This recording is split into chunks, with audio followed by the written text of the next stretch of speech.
moments later. How come my day be better when I'm with you?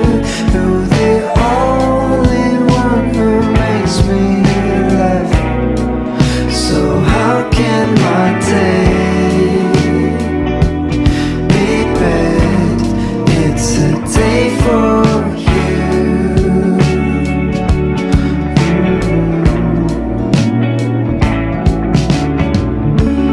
Lately, life's so boring.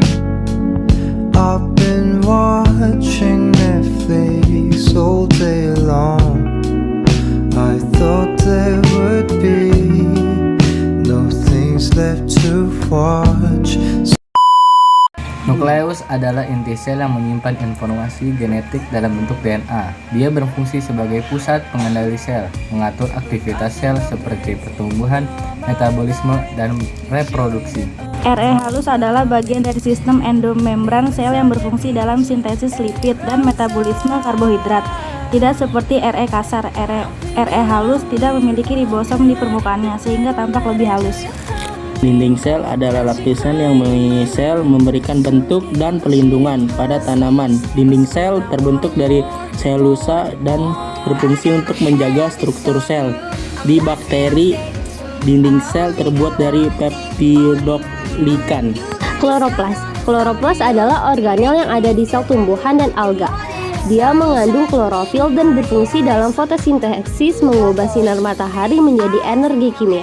Vakuola. Vakuola adalah kantong berisi cairan yang berfungsi menyimpan zat-zat seperti nutrisi, limbah, atau enzim.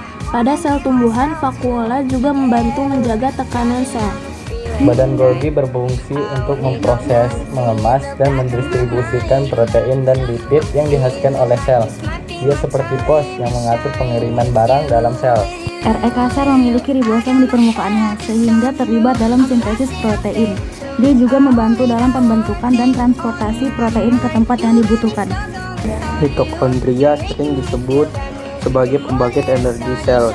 Dia mengubah makanan menjadi energi dalam bentuk ATP melalui proses respirasi seluler. Membran plasma.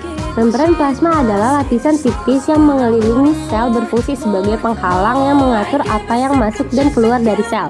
Dia juga berperan dalam komunikasi antar sel. Sitoskeleton.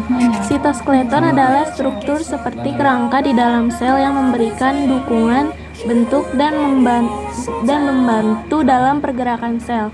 Terdiri dari mikrotubulus, filamen intermediat, dan mikrofilamen. Ribosom. Ribosom adalah tempat sintesis protein di dalam sel. Mereka bisa ditemukan bebas di sitoplasma atau terkait pada retikulum endoplasma.